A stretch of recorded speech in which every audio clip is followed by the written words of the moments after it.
کچھ soft where میرے بھائی ہماری کھوپڑیوں میں ایسے انسٹال ہو گئے ہیں کہ ان سافٹ ویئر میں اینٹی وائرس چلانے سے کام نہیں ہوگا. میں چاہتا ہوں ان کو ریموو کر کے ان انسٹال کر کے دوبارہ سے, جیسے ایک شادی والا تو میں مانتا ہی نہیں نا, یہ نکال کے میں 4 والا ڈالوں گا آپ کے دماغ میں, تو مجھے بار بار بولنا پڑے گا اس پہ. یہ مجھے کوئی نفسیاتی مسئلہ نہیں ہو گیا بھائی. تباہی بربادی پھیل رہی ہے, کیا کریں یار, زنا پھیل رہا ہے, لڑکیاں بھی برباد ہو رہی ہیں, گھروں سے بھاگ رہی ہیں, ماں باپ ان کی شادیاں نہیں کرتے, ماں باپ بولتے ہیں کہ رشتے ہی نہیں آتے, جو آتے ہیں آڑے ترچھے آتے ہیں. تو یہ سب اسی وجہ سے ہے نا کہ جو اس کا ہم پلہ تھا, کفو تھا, وہ ایک پر اکتفا کر کے بیٹھ گیا. تو سوسائٹی میں ایک فساد ہے, تو یہ مجھے نکالنا ہے آپ کی کھوپڑی سے. لوگ اس کو سیریس نہیں لے رہے. خیر میں ابھی اس ٹاپک پر بات نہیں کروں گا, آپ گھبرائیں نہیں. میں یہ بتا رہا ہوں کہ بار بار ریپیٹ اس لیے ہوتا ہے کہ بھائی جو مسائل ختم تھوڑی ہوئے ہیں, جس کے بیٹی پیدا ہو رہی ہے وہ سر پکڑ کے بیٹھ جاتا ہے کہ یار یہ کیا ہو گیا. جس کے 5 ہو گئی 6 ہو گئی, وہ تو بس خودکشی کے خیالات آنا شروع ہو جاتے ہیں اس کو. جس سوسائٹی میں 3-4 شادیوں کا رواج ہے, وہاں 10 بیٹیاں ہو جائیں کچھ نہیں ہوتا ان کو. میں تو دیکھ کر آئی ہوں ایسے علاقوں کو. سپلائی ڈیمانڈ کا مسئلہ ہے نا, سپلائی کے مقابلے میں ڈیمانڈ زیادہ ہے تو ظاہر ہے عورت کی ویلیو بڑھ جائے گی اس سے. دوسرا ایک مسئلہ کیا ہے, آج کل یہ کیسز بہت زیادہ آ رہے ہیں, یہ خوب اچھی طرح سمجھو. ظالم مرد بھی ہوتا ہے, ظالم عورت بھی ہوتی ہے. میرا مقصد اس بیان سے مردوں کو سپورٹ کرنا نہیں ہے ہرگز, یہ خوب سمجھ لیں. ظلم دونوں طرف سے ہوتا ہے, کبھی مردوں کی طرف سے کبھی عورت کی طرف سے. اچھا, آج کل قانون سپورٹ کر رہا ہے عورت کو بہت زیادہ. مرد ظلم کر رہا ہو اس کا حل قانون کے پاس بھی ہے. قانوناً عورت اپنا حق لے سکتی ہے, اور ہم اس قانون کو سپورٹ بھی کرتے ہیں. بالکل ایسا ہی ہونا چاہیے. اگر مرد ظلم کر رہا ہے تو عورت کو یہ رائٹ ہونا چاہیے کہ عورت اپنا حق کورٹ سے لے. بالکل صحیح ہے. لیکن اگر ظلم عورت کر رہی ہو تو مرد کے پاس قانونی رائٹ بولو نا نہیں ہے. اس لیے اس پر بولنا پڑتا ہے کہ عورت ظلم کر رہی ہے تو آپ کیا کرو گے. بھائی کیا ہو گیا, سمجھ میں نہیں آ رہی بات؟ تو میں آپ کو ایک ٹیکنیکل طریقہ بتاتا ہوں. عورت جب ظلم کرتی ہے میاں کے اوپر, بعض عورتیں جو میرا بیان نہیں سن رہی, ان میں بعض عورتیں ایسی ہیں جو کرتی ہیں ظلم, چیز آتے ہیں. تو یاد رکھو اس کے بھی کچھ طریقے ہیں اس ظلم سے بچنے کے, لیکن وہ میں آپ کو چھاؤں میں بتاؤں گا, وہ میں آپ کو پبلکلی نہیں بتا سکتا. وہ کہاں بتانے کے ہیں؟ چھاؤں. آج ایک صاحب کی بیوی جو ان پہ بہت ظلم کر رہی تھی, ان کو میں نے چھاؤں میں ایک مشورہ دیا. کچھ ایسے طریقے بھی ہیں. عورت کے لیے تو بہت آسان ہے, مرد ظلم کر رہا ہو اس کو تو ہم 2 اور 2 4 کی طرح گائیڈ کر دیتے ہیں. وکیلوں کا نمبر بھی ہے میرے پاس, میں دے دیتا ہوں, اس وکیل سے رابطہ کرو, تمہارے میاں کے چترول لگوا دے گا انشاءاللہ, طبیعت صحیح ہے. تو اس کو بھی ہم سپورٹ کرتے ہیں, ایسا نہیں ہے کہ ایک طرفہ. لیکن اگر عورت مرد پہ ظلم کر رہی ہو نا, تو پھر میرے پاس کسی ایسے وکیل کا نمبر نہیں ہے جو بیوی کے جو شوہر پہ ظلم ہو رہا ہو نا اس سے میاں کو بچا لے. کیونکہ لا اس صورت میں شوہر کو سپورٹ بولو نہیں, اس کی ایسی کی تیسی کر دیتا ہے, بالکل برباد ہو جاؤ گے. اب سوال پیدا ہوتا ہے جب میں یہ چھاؤں میں بتاؤں گا تو میں نے یہ اناؤنسمنٹ کی کیوں, اس ٹاپک کو میں نے چھیڑا کیوں, چھاؤں میں ہی یہ ٹاپک چھیڑ دیتے آپ. کیا خیال ہے بھائی؟ یار کچھ سمجھ میں نہیں آ رہا. مجھے ایسے دیکھ رہے ہیں جیسے میں کوئی پہلی دفعہ آپ کے سامنے بیٹھ کے بیان کر رہا ہوں. ایسا لگ رہا ہے شوق میں چلے گئے, ایسا لگ رہا ہے شوق میں چلے گئے. تو دیکھو, اگر کوئی عورت سچی مچی کا ظلم کر رہی ہو, خام خواہ میں نہیں, بعض دفعہ آدمی سمجھتا ہے کہ ظلم ہے, حقیقت میں وہ ظلم نہیں ہوتا, وہ آپ ہی کے اندر کوئی ٹیکنیکل فالٹ ہوتا ہے جس کا ری ایکشن ہو رہا ہوتا ہے.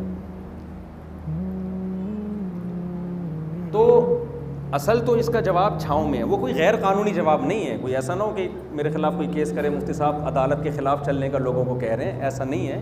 لیکن میں پبلکلی اگر بتاؤں گا تو اس کے سائیڈ افیکٹ بھی ہو سکتے ہیں. اچھی بھلی عورتوں کا بھی لوگ, ایسا نہ ہو کہ ان کے ساتھ ظلم زیادتی, بعض چیزوں کا لوگ غلط فائدہ اٹھاتے ہیں نا, اس لیے میں پبلکلی نہیں بتا رہا ہوں.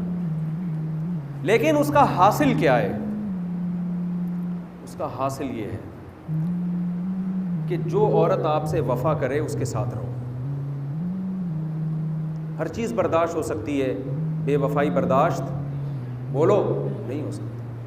ایک لمٹ ہونی چاہیے ہر چیز. جیسے عورت کو بھی میں کہتا ہوں شوہر ظلم کر رہا ہے برداشت کرو, لیکن ایک باؤنڈری ہونی چاہیے نا. یہ تھوڑی کہ ظلم سہ کے زندگی گزارنی ہے نا, یہ نہیں ہوتا بھائی. اللہ شادی اس لیے تھوڑی کی ہے کہ ظلم سہنے کے لیے. تو اس صورت میں آپ یہ فیصلہ کرو کہ بڑا نقصان کس میں ہے, رہنے میں یا اس سے ڈیورس لینے میں. عورت کو میں مشورہ دیتا ہوں ڈیورس لینے میں اگر کم نقصان ہے تو بھائی لے لو اس سے ڈیورس, اور اگر ڈیورس لینے میں زیادہ نقصان ہے تو یہ کم نقصان کو کیا کرو, برداشت کرو, مکھنچو کو برداشت کرو.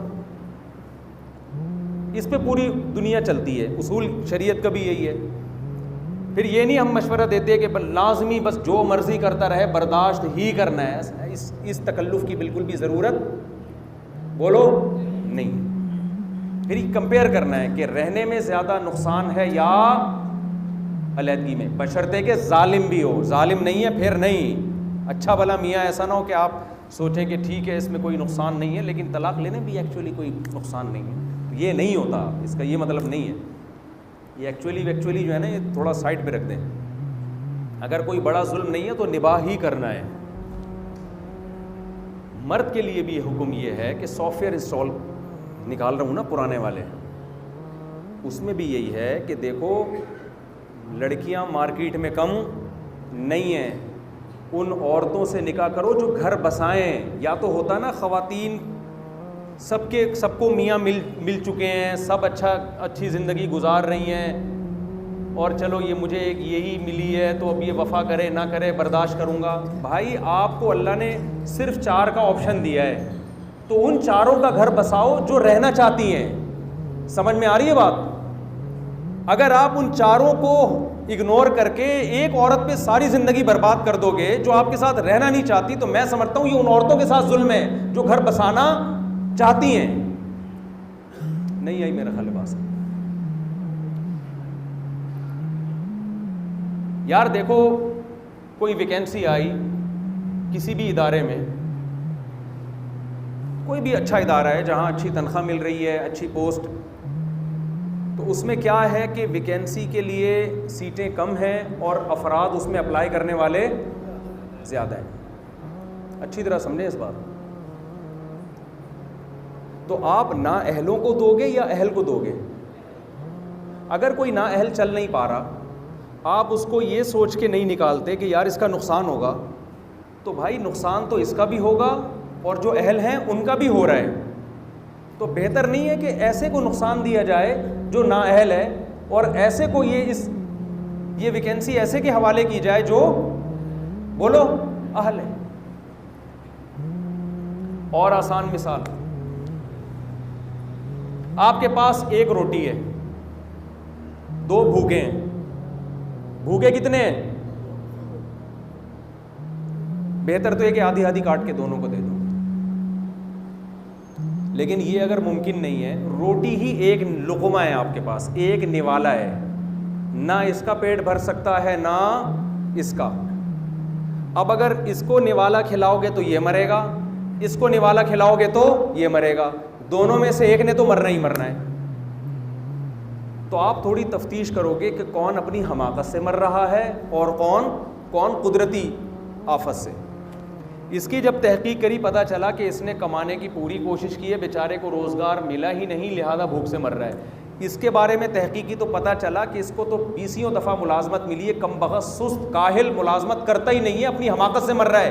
نقصان دونوں کا ہے, لیکن ایسے موقع پہ جب ٹکڑا ایک ہی آپ کے پاس ہے تو آپ کس کو ترجیح دو گے؟ یار جو اپنی حماقت سے مر رہا ہے مرنے دو یار, اس کو بچانے کی فکر زیادہ کرو. مرد مارکیٹ میں شارٹ ہیں, عورتیں بہت ہیں, آپ کے پاس آپشن کم ہیں, تو ایسی عورتوں کا گھر بساؤ جو میاؤں کے ساتھ رہنا چاہتی ہیں, وفا کرتی ہیں, قربانیاں دیتی ہیں. ان عورتوں پہ ٹائم ضائع مت کرو جو رہنا ہی نہیں چاہتی, جو لالچ کر کے اور صرف دولت پہ نظر ہے اور کسی بھی وقت آپ کو بیچ کے کھا جائیں. وہ بہت سے مرد ہم دیکھتے ہیں ان پہ ٹائم ویسٹ کر رہے ہیں, سارے مال ساری صلاحیتیں ان عورتوں پہ ضائع ہو رہی ہیں جن میں وفا نہیں ہے. اور جن کے اندر وفا ہے, دیندار ہیں, شوہروں کی عظمت کو جانتی ہیں, وہ میاں لیس گھوم رہی ہیں. ان کو مارکیٹ میں میاں نام کی چیز مل نہیں رہی, کیونکہ جو چیز تھی اس پہ غلط عورت کا قبضہ ہو گیا. مجھے یہ بات بیان کرتے ہوئے ڈر بھی لگتا ہے کہ اچھی بھلی بیویوں کو کوئی لوگ طلاقیں دینا نہ شروع کر دیں کہ بیگم آج تمہارے بارے میں مفتی صاحب کہہ رہے تھے. یہ نہیں, خدا کا واسطہ, یہ خود سے کبھی کوئی کام نہیں کرنا. حضرت عمر رضی اللہ تعالیٰ عنہ کے پاس ایک شخص آیا, کہنے لگا کہ میری جو بیوی ہے مجھے پسند نہیں ہے, میں اس کو طلاق دینا چاہتا ہوں, مجھے اس سے محبت نہیں ہے. تو حضرت عمر نے کیا فرمایا کہ کیا ہر گھر محبت کی بیس پہ چلتا ہے؟ گھر محبت کی بیس پہ نہیں, گھر ترجیحات اور قربانی کی بیسس پہ. بیوی اور گرل فرینڈ میں یہ فرق ہوتا ہے. تو میں آپ کو خدا نخواستہ طلاقوں کی ترغیبیں نہیں دے رہا کہ برداشت تو کرنا ہی کرنا ہے, لیکن میں یہ عرض کر رہا ہوں کہ کتنا کرنا ہے. ایسا نہ ہو کہ آپ کو چونکہ آپ کی بیوی سے محبت نہیں, آپ نے کہا چلو فارغ کر دو. نا نا نا نا نا نا. گھر جب اس وقت تک نہیں چلتا جب تک انسان دوسرے کو اپنی ذات پہ ترجیح بولو نہیں دیتا. وہ تو برداشت کرنا پڑے گا آپ کو, کوئی بھی دنیا میں صحیح نہیں ہوتا. لیکن میرا مقصد, جیسے حضرت عمر کی زوجہ ایک دفعہ حضرت عمر کے سامنے اونچی آواز سے بات کر رہی تھی. کسی نے کہا کہ آپ امیر المومنین, آپ کا اتنا روب اور دبدبا, آپ اپنی بیوی کی ایسے بات کر رہی ہیں اور آپ ان کو چھوڑتے نہیں ہیں. دیکھو زمانے جاہلیت میں حضرت عمر کا کیا روب دبدبا تھا, اور اسلام لانے کے بعد بھی. مگر گھر میں بیوی اونچی آواز سے بات کر رہی ہے, لوگ مشورہ دے رہے ہیں کہ آپ امیر المومنین, آپ کا ایسا روب اور آپ کی بیوی آپ سے اونچی آواز سے بات کر رہی ہے تو چھوڑ دیں اس کو. حضرت عمر کیا فرماتے ہیں, مجھے اس سے اتنے فائدے ہیں کہ ان فائدوں, اس کا مفہوم میں بیان کر رہا ہوں اپنے الفاظ میں, ان فائدوں کی بیس پہ یہ بد اخلاقی میں برداشت کروں گا. مفہوم یہ, وہ بہت سارے فائدے جو انسان عورت سے اٹھاتا ہے, بچوں کی ماں ہے, گھر میں خدمت کر رہی ہے, رشتہ داری جوڑنے کا ذریعہ بن رہی ہے, وہ بیسیوں فائدے گنوائے جا سکتے ہیں. تو یہ مطلب نہیں ہے کہ کوئی عورت میں کوئی عیب ہو تو آپ نے جا کے چھوڑ دینا ہے اس کو. نا نا نا, میرا مقصد ہے کہ اگر وہ حد سے تجاوز ہو رہا ہے معاملہ, جو بیسک چیزیں ہیں میاں بیوی کے, جو خاص جن کی بیس پہ ایک ایگریمنٹ ہوا ہے, اس چیز کی لمٹ کراس ہو رہی ہے, تو بھائی اس پہ اپنا ٹائم ضائع کرنے کی ضرورت بولو نا نہیں ہے. اللہ نے آپ کو وسائل دی ہیں بہت, دنیا میں ایسی عورتوں کا گھر بساؤ جو چاہتی ہیں میاں کے ساتھ رہنا, ان کو گھر چاہیے, ان کو اولاد چاہیے.